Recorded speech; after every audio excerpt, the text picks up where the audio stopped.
One of our dus will Austin down or better than talking up how the should like Shola and Lower Shop Cade Blian Star London. It's and Lower as well as some tatten of us the written day. I'm delighted to be here, privileged to be asked to launch this wonderful book chronicling 100 years of London GAA. If you look at the book, you can see it hasn't been out of my hands since I got it this morning. I haven't put it down. I've been leafing through it. I did get a sneak preview of it during the week, but nobody really likes reading stuff from the computer. There's something special about having a book that you can put down and pick up and go and leaf in and out of and read at your leisure. And this is a wonderful read. I was looking up some quotes just on history, and people say that those who don't understand the past are condemned also to not understand the present. And I think it was Lincoln said that we cannot escape history. And Mahatma Gandhi reminded us that what we do in the present shapes the future, and it shapes the history of the future. And another quote, I think, from Chesterton said that it's hard to believe that things that were so long in the past were once in the future. And that's important for us to remember, that nights like tonight, we see them in the present, and we're chronicling and congratulating Pat on what he's done on chronicling the history of London GAA. At some stage in the future, this day will be look back on the past. And the thing about history is that those of us who live and work and volunteer and contribute to organisations like the GAA, we don't get the privilege of judging ourselves. History judges us all. And to some extent, this is what's happening in this book. We all like to think that we go places where people never went before, and we are shaping history and we're doing things that people didn't do before. And I came across today and picked up this book, and my family was steeped in GAA. My father was very much involved in GAA, but I didn't expect to open this book and find a picture of my father. And a very strange connection with London, in that he's a primary teacher like myself, but in the 50s he started a hurley factory in Montreal. Mont Shorn was the name of it. And he came across to London to promote his factory and to make a donation to London. And he's pictured here in this book presenting London County Board with hurleys.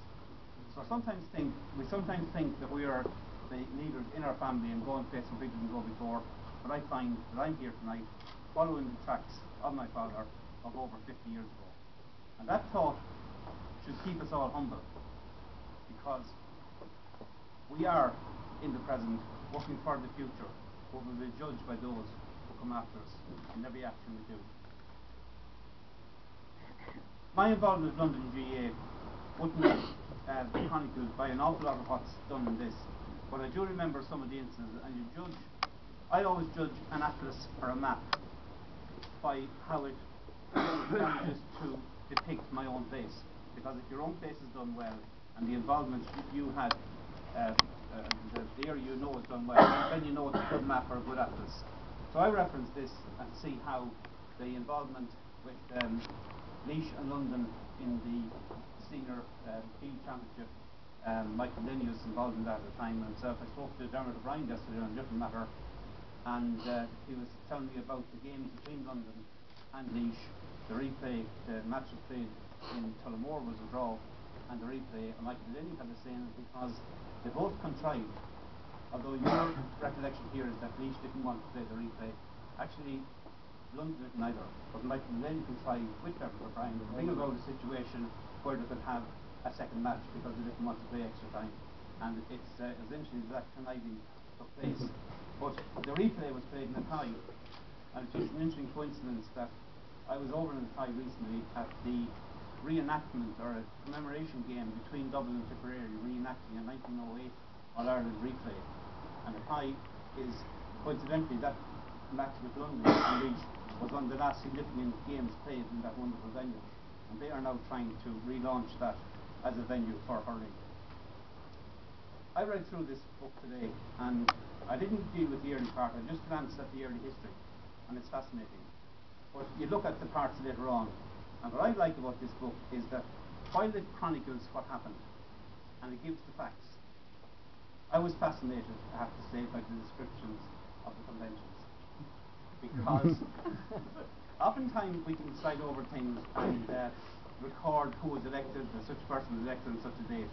What I love about this book is that there's a little bit of an edge to it, in that if you read the description of the conventions carefully, you will know that there was a lot of what we call Ishka for Holland going on in the background. And I would say that's what makes this a fascinating book, Pat. It's you are brave enough to tell it, to give your own view on it, to tell it how you thought it was.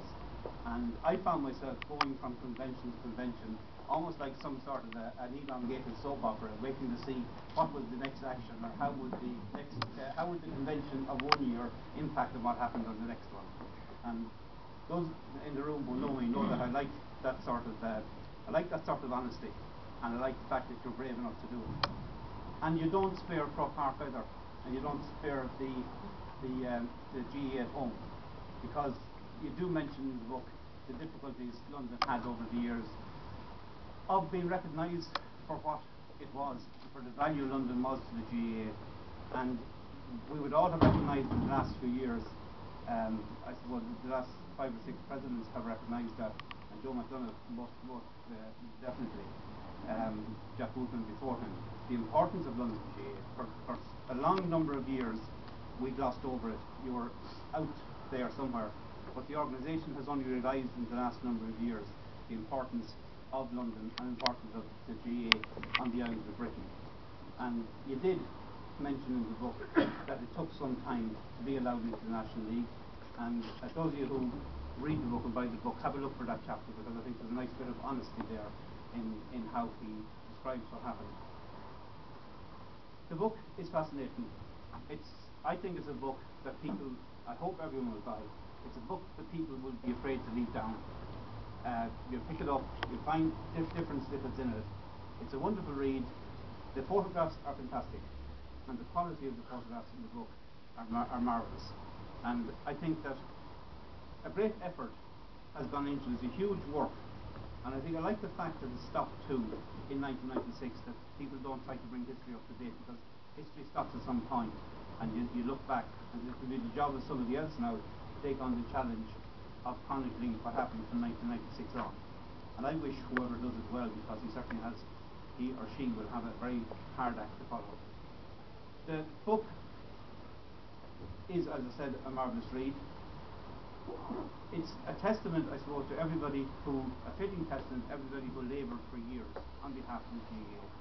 And I'm delighted to be here on behalf of the organisation at Central Headquarters in Croke Park, to come across here this evening to acknowledge, in acknowledging the history, to acknowledge every single person who worked for the GAA on the island of Britain and in London in particular.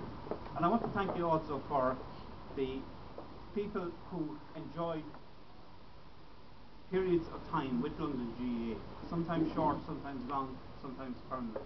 And people came back home and contributed to the GAA, having learned their GAA trade here.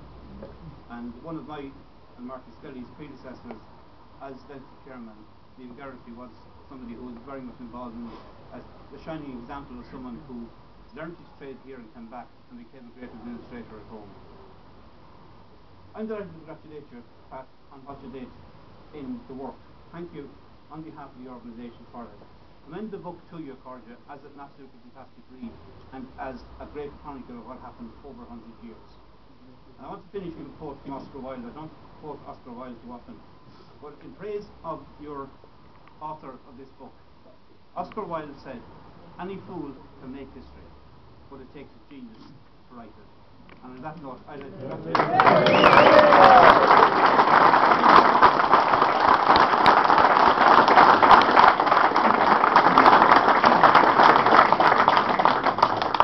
Thank you, ladies and gentlemen. Dinner has been served at 8 o'clock, so you can have a quick bit of refreshment, I'm sure, beforehand. But we'll see you in the marquee across the way at 8 o'clock, if you would please.